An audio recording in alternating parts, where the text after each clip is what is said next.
Hello everyone, welcome to my class. Today we will see a condition in nervous system, that is seizure, which is a chronic neurological disorder. So if you are the first time watching my video, please like, share, subscribe and click the notification button and stay tuned. So in the chronic neurological disorder regarding seizures, there are chorea. So chorea means there will be some repetitive involuntary movements which is brief is for a small period and irregular. Okay, so these movements will be irregular and they will start abruptly in some part of the body and they will move to another part. So most commonly in the face, mouth, trunk and lips, the limbs, the repetitive action will occur. So that is called chorea. And next is seizure. Seizure is paroxysmal uncontrolled electrical discharges. So paroxysmal means there will be a sudden onset and a sudden stop. Okay, suddenly patient will put out the fits and suddenly it will stop. Electrical discharges are nothing but the transmission of nerve impulses which takes place in the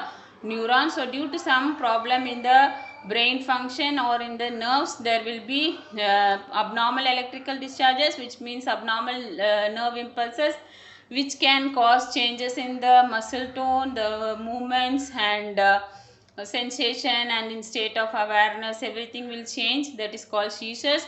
Epilepsy is if the seizure activity that 2 or more times spontaneously within 24 hours and we cannot identify what is the cause, then it is called as epilepsy. Okay, and coming to the incidence, around 2.7 million people are suffering from seizures, and in that 200,000 new cases are being diagnosed every year with seizures. So prevalence of seizure is, okay, so in 1,000% at least 5 to 10 people have seizures. So the incidence rate is more common in the first year of life and it will decline when the person is going to childhood and adolescent, and it will little increase in the middle age period and rise sharply among the elderly. Okay, so most commonly it occurs in the first year and in the elderly, and in between childhood, adolescence and middle age the incidence of seizures are little less. And more than 80% of people with epilepsy, they live in countries which are underdeveloped like low and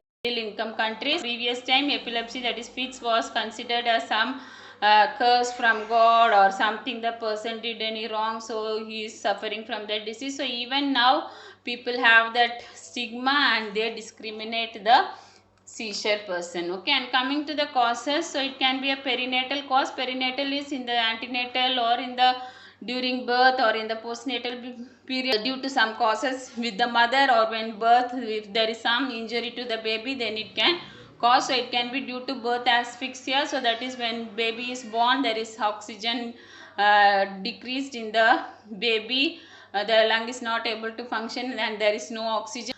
Or it can be due to birth injury. So sometimes we use forceps or vacuum delivery to deliver the baby. At that time this forceps or something can injure the baby's brain.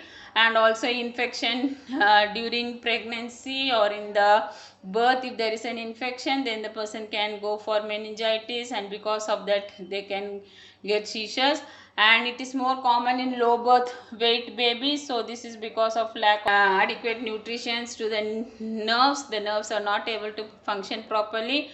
And maternal use of drugs during pregnancy. Okay, so drugs has so many adverse effects, and they can also cause gene abnormality, chromosomal abnormality, which can again cause baby's brain will not be developed properly, which can lead to seizures. Okay, so these are perinatal causes. And in congenital causes, there can be inborn errors of metabolism and brain malformation. Okay, so these are when the baby is formed itself there is some problem in the metabolic activity where the brain nerves did not get nutrition and also electrolytes, so that they are not developed properly.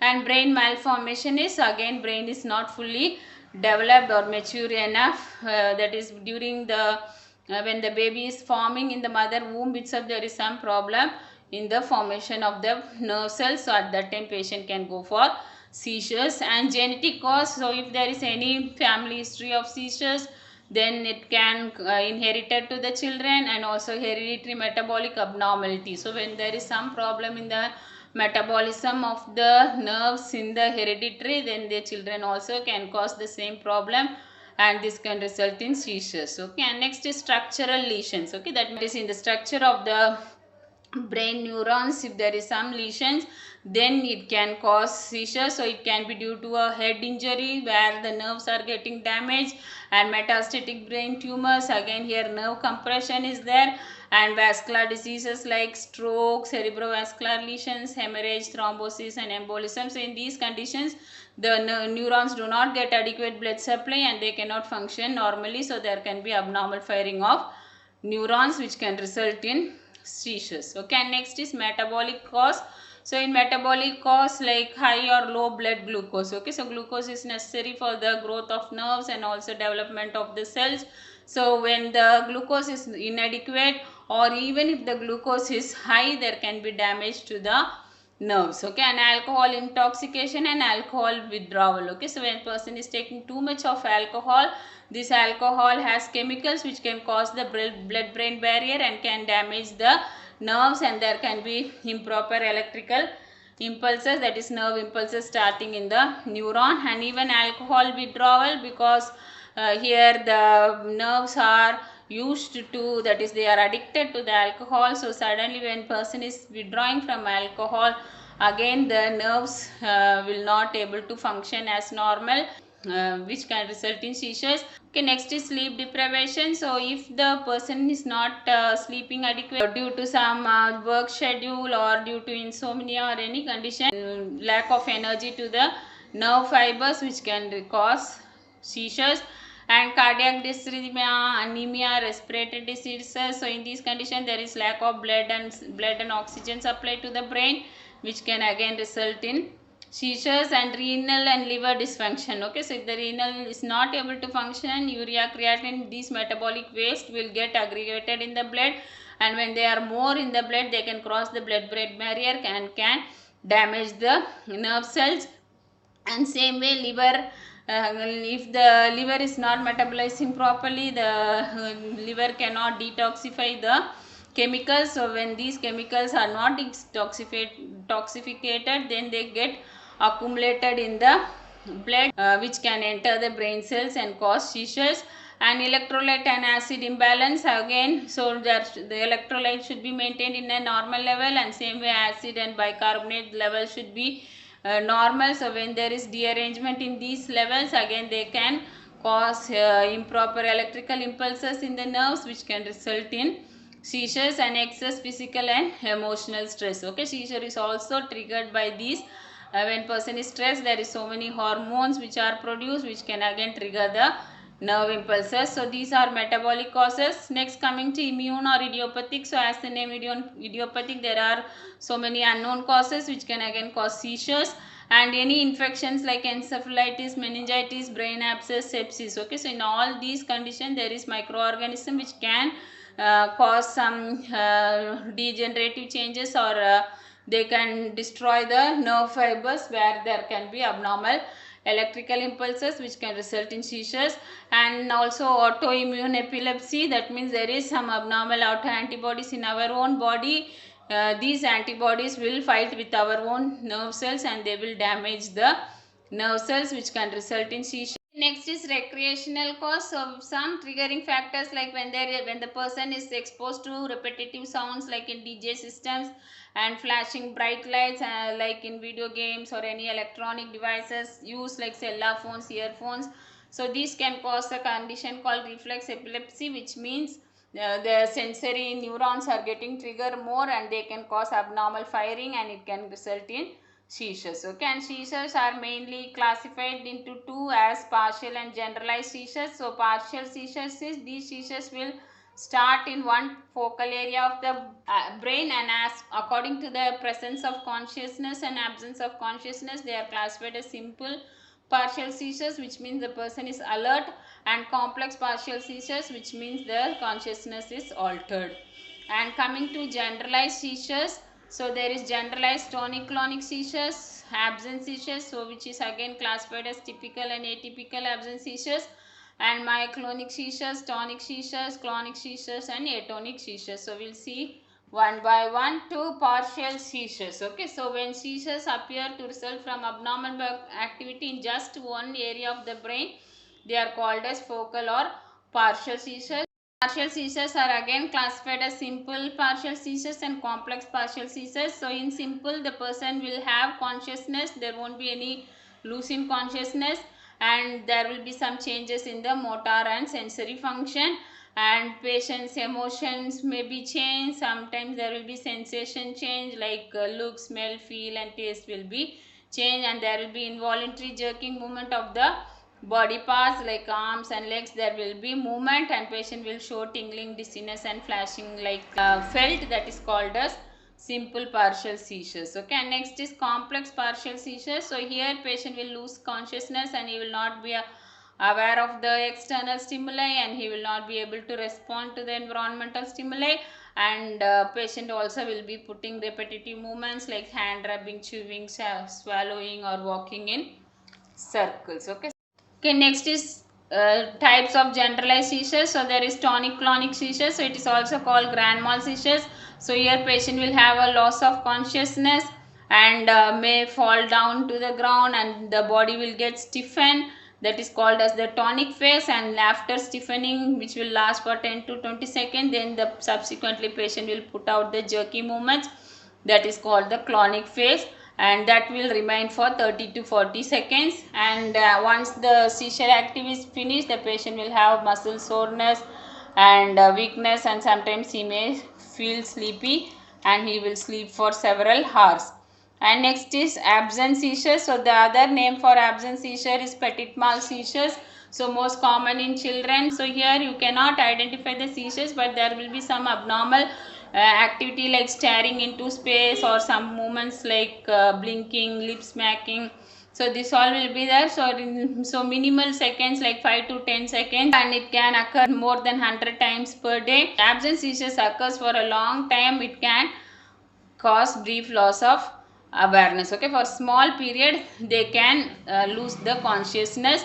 And again, absent seizures are divided into typical and atypical. So in typical, again it occurs in children and rare in adolescent period. So there will be repeated electronic signals, that means the neurotransmitters. Okay, neurotransmitters are nothing but chemicals which are transmitting impulse from one neuron to the next neuron. So these this may be caused due to some changes in the impulse transmission. So here patient will have a staring spells like staring someone, and also sometimes he may lose consciousness for a brief period if it is not treated abruptly. Okay, next is atypical absent seizures. So these are less abrupt in onset, and also the loss of awareness, everything will be lesser than the typical absent seizures. So here also the patient will have brief staring spell. Okay, that means he will be staring somewhere, and also loss of muscle tone mainly in the head, trunk and the limbs, and some myoclonic jerks will be present. Okay, so mostly this is found in persons who have problems with cognition, like intelligence is poor, and the person loss of awareness will be there, but it is minimal. Okay, like a confused stage will be there, and it will be very slow, and sometimes it will be mistaken as a seizure, but it won't be a seizure. Okay, other types of seizures are myoclonic seizure. So here there will be excessive jerky movement in the body. It will be very forceful to push a person down to the ground. And tonic seizure is, here there will be excessive stiffness of the body, so mainly in the arms, legs and trunk. So mostly 20 seconds it will be there, and it is common during sleep. And if person is standing, the person will have a brief loss of consciousness and he may fall, and after the seizure patient will have tired and confusion because of the tonicity of the muscles. And clonic seizures, so there will be a stiffening of muscles and immediate relaxing, and person will put out jerky movements, and loss of consciousness, loss of muscle tone will be there, which can be symmetric or asymmetric. So one side there will be limb movements, and one side there won't be movements, or it can be limb movements on the both the sides. Okay, and atonic seizure, so it is also called drop attack.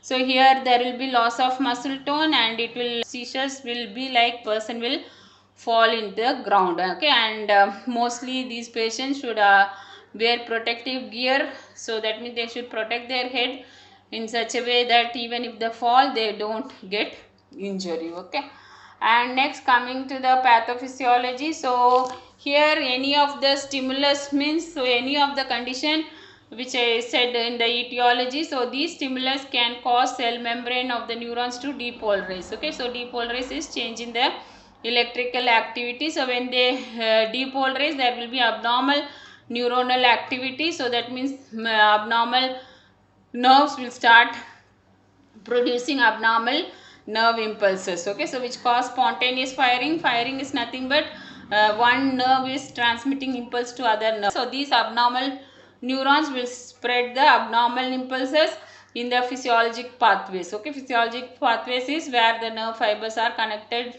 to each other. So if one particular area, if the spontaneous firing occurs, this will lead to focal seizure. After a focal seizure, they can start spreading to the adjacent area of the brain. Okay, so when they keep on spreading to the near areas, the whole entire brain can be affected with the abnormal firing. So there will be uncontrolled electrical discharges which is taking place throughout the brain. So because of that, in the body there will be unwanted repetitive movements seen, which is called as generalized seizures. When there is recurrent seizures and spontaneous firing, so many nerve fibers are doing work more and more, and they need more and more energy and oxygen to do the function. So but the body is not able to supply the excess oxygen which are needed. So the nerve fibers will deprive of oxygen and energy, and they can get exhausted. And when they get exhausted, the area of the nerves will go for ischemia, which can result in a permanent brain damage. Okay, so this is about pathophysiology. And coming to clinical manifestations, so first we'll see the chorea manifestation. So there will be fidgety movements. So that means involuntary muscle movement which will be like dancing. That will appear on the hands, feet and face, and the walk, swallowing, talk movements will be altered. Okay, and there will be problems with that, and patient will have somewhat jerky movements, or the hand will be like playing a piano or something. Writhing is shaking with pain. Okay, so this time patient will be looking more stressed, anxious, and when patient is sleeping, these movements will get subsided. Okay, so this is fidgety movements. And milkmaid's grip. Okay, so when we try to shake the hands of the patient during this choric movement, they, rather than holding, they will release the fingers over and over again, like milking the cow. So it is called as milkmaid grip. And jack in the box tongue or harlequin tongue. Okay, so when you say to put out the tongue, the person will move in and out. Next is Sydenham chorea, so which is one of the complication of rheumatic fever. So this occurs because of any untreated sore throat. So here patient will have muscle weakness, slurred speech, and decreased muscle tone. Tics is repetitive movements. Obsession is doing some activity again and again, and compulsions.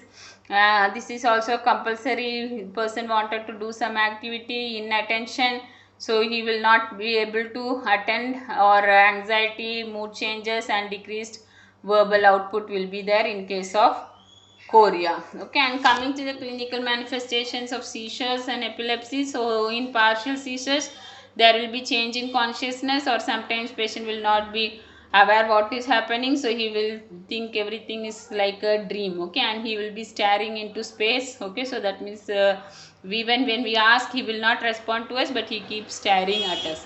Okay, and memory loss and repetitive movements and emotional changes and sensory changes will be there, hallucination, delusion. So these are some object. Even if it is not that, the person will perceive that he is able to see some objects. Okay, and delusion is some false thought, and difficulty speaking, involuntary jerking movement in the body part, tingling, dizziness, seeing flashing lights, some lights is coming and going like that, he will feel. And sexual dysfunctions like erectile dysfunction, decreased sexual drive will be there in partial seizures.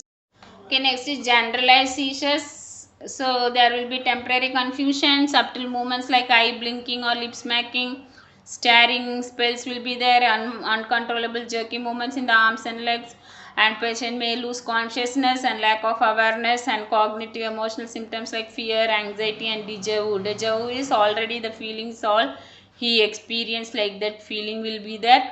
And sudden collapse and falling down and dropping the head and getting injury, and jerky muscle movements, body stiffening, shaking, and sometimes loss of bladder control, and that is urinary incontinence will be there, and patient may have tongue biting and tongue falling. Okay, next coming to the complications, there will be status epilepticus, which is a neurological emergency. So this is a condition where the person will have a recurrent seizure activity and patient will have loss of consciousness. So before patient is returning to consciousness, there will be again seizure activity. Okay, and head injury. So as I said, in atonic injury there is a drop attack.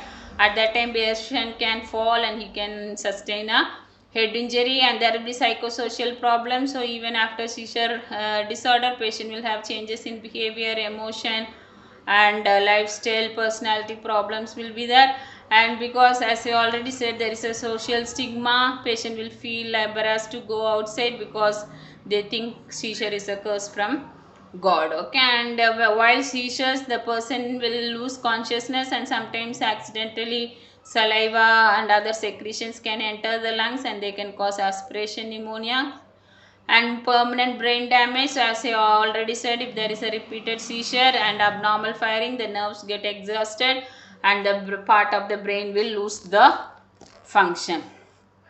Okay, next coming to diagnostic findings. So you have to collect history. So again, regarding birth history, development history, and any injuries and history of seizures, epilepsy, childhood febrile seizures, everything you have to collect. And seizure history. So before seizure, what was the precipitating factors? Okay, any food or any lights or any what triggering event that caused seizures. And while seizure description, you have to see when it is starting and how long the seizure activity is there and whether frequency. Okay, so once seizure occurs, the second attack of seizure is occurring or not. So all the onset, duration, frequency, and post-ictal is after seizures. Okay, after seizures, whether the person is having memory or memory loss, or he is able to verbalize the problem. So all those things, post-ictal state, whether patient is conscious, everything you have to collect in seizure history. And neurological examination, so you will be seeing consciousness using Glasgow Coma score, pupillary reflexes should be assessed, and motor and sensory function should be monitored, and mental status function like behavior, thought process, mood, personality changes. So all these things you have to assess. Okay, next in laboratory findings, so you have to do complete blood count. So here hemoglobin, RBC, hematocrit will be done to assess anemia, and WBC total and differential count to assess infection, platelet to assess for any bleeding disorders. And electrolyte imbalance can also cause seizures. So sodium, potassium, chloride, urea, creatinine, all those you have to collect to see electrolyte imbalance. And ABG analysis to see any acid-base imbalances. And liver function studies like bilirubin total, direct, indirect to assess liver function. And serum ammonia should be assessed to identify if the elimination of metabolic waste is happening. Okay, so when serum ammonia is more accumulated in the blood, they can enter the brain and they cause abnormal firing of the neurons. So you have to see the serum ammonia. And LDH is lactase dehydrogenase, ALP is alanine phosphatase, and AST is aspartate transaminase. Okay, so these are the enzymes which are produced by the liver. So you have to see whether the liver is functioning by assessing the test. And blood glucose monitoring, so even hyperglycemia and hypoglycemia can cause seizures, so you have to check for the glucose levels. And lumbar puncture and CSF analysis to identify if there is any infection like meningitis or encephalitis. Okay, and next the main diagnosis they do in seizure is electroencephalography. So this is graphical representation of the electrical activity of the brain is done. So this we can identify what type of seizure, whether it is a focal or a generalized seizure. And every time EEG should be done within 24 hours after the seizure attack, and it should be repeated or monitored continuously to see abnormalities. Okay, and nowadays magnetoencephalography has come, so these use magnetic field. Okay, so clearly they can detect the abnormalities. And next is imaging studies. So CT scan will reveal any abnormalities like any tumors, bleedings or cyst is present, because these can also cause seizures. And MRI with angiography and spectroscopy will be done. So this also to see the detailed view and detect the lesions in the brain, and spectroscopic metabolic abnormalities can be identified, and angiography will help to see if there is any problem in the blood vessels supplying the brain. And single photon emission computer tomography, so here radioactive material will be injected and a detailed 3D map of the brain will be collected, so that here you can precisely locate where the epileptogenic focus is, that you can identify.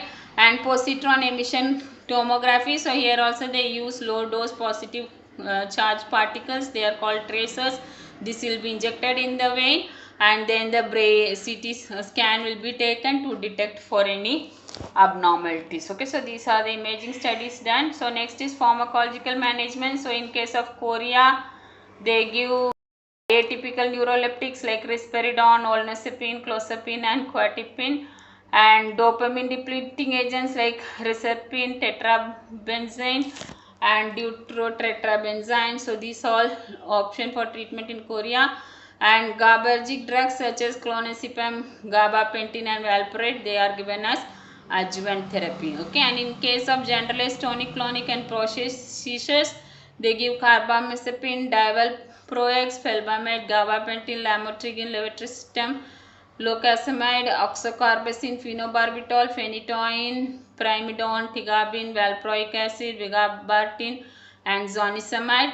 And other seizures like absence seizures, myoclonic seizures, atonic and tonic seizures, they use clonazepam, divalproex, ethosuximide, phenobarbital, valproic acid, acetazolamide and clobazam and fosphenytoin in case of status epilepticus. Okay, so these are the group of drugs given, so according to the hospital policy and according to the availability, so any of these drugs will be prescribed for the patient. Okay, and next is first aid management. Whenever patient is having seizure activity, we must not frighten. We have to be calm and watch the seizure activity, like when it is starting, what is the duration, frequency, everything has to be watched, and see if there is any obstacles in the nearby area, especially if there is any sharp object, then you have to remove it. And if possible, you can put a pillow, blanket or any thing near the person and make the patient in a flat with the head turned to one side, so that aspiration will be prevented, and also it will be prevent falls and injury. And don't always put the patient in a prone position, so that it will prevent suffocation, and do not hold or restrain the patient to stop the seizure activity. Okay, so you have to just turn the head to one side, but he can put the seizure activity. So immediately call for emergency services if the patient is having seizures for a prolonged time and your head injury or breathing is difficult and unconsciousness is there. And note for all the seizure history, like how the body movement is there when it is began and when it is stopped. So all those history you have to be noting. And do not offer any fluids or fluid until the person is fully awake. Okay, so only person is able to sit and he can swallow, then only you can give some water, but you should not give when the patient is unconscious. So make the patient comfortable, and if person has forgotten about the seizure activity, then you have to reorient, tell him where he is and how he is, whether comfortable, everything you have to see. You have to report it to the healthcare provider. Okay, in surgical management, so there is vagal nerve stimulation. So here there will be an electrode which will be placed around the vagus nerve in the neck, and there will be a battery that is placed under the skin in the upper chest. So this device will be programmed in such a way to identify the electrical stimulation. So whenever there is more frequency of electrical stimulation, they will interrupt the epileptic wave activity, so that the excess firing of neurons will not occur. And resection of epileptogenic tissue. So in case of partial seizures where the epileptogenic that is where the epileptic focus is there, that will be identified and it will be removed, so that it will prevent the spread of electrical activity. So here they can remove a limbic resection, or anterior temporal lobe resection can be done, or amygdalohippocamectomy, neocortical resection, lesionectomy. So these all will be done according to the area where the partial seizures, that is focal seizures, are there. Okay, and then corpus callosum is done. So this is on the corpus callosum area, they will put some cut so that it will interrupt the nerve fibers from transmitting the impulse, or hemispherectomy. So in case of generalized seizures where the whole hemisphere is having the epileptogenic focus, then they will remove the whole cerebral hemisphere. Okay, and finally nursing management. So first is observation. So as I already said, you have to observe for all the seizure events, so what has triggered, when did it occur, and how long it was there, and what all the phases of seizures has to be monitored. And in treatment, so you have to see whether the airway is patent and there is no aspiration, and patient has to be supported with pillows so that he won't fall, and in the bed side rails has to be put, and turn the head to one side so that it will prevent aspiration, and loosen any constrictive clothing or any warm clothing, because during seizure patient will have diaphoresis, that is sweating. And if patient is seated or upright, put him in a lying position and do not restrain the client. So you should not tie the client, and do not offer any foods and fluids during a seizure activity. And if there is so many secretions, then you have to remove secretions by suctioning, and if needed, oxygen therapy will be started, and anti-seizure drugs also should be administered. Okay. Regarding seizure education, we have to say that anti-seizure medication should be taken continuously and it should not stop abruptly. And if patient have the habit of playing computer video games or any lighting games, so everything should be avoided. And strenuous activities like swimming and climbing high places should not be done when patient is alone.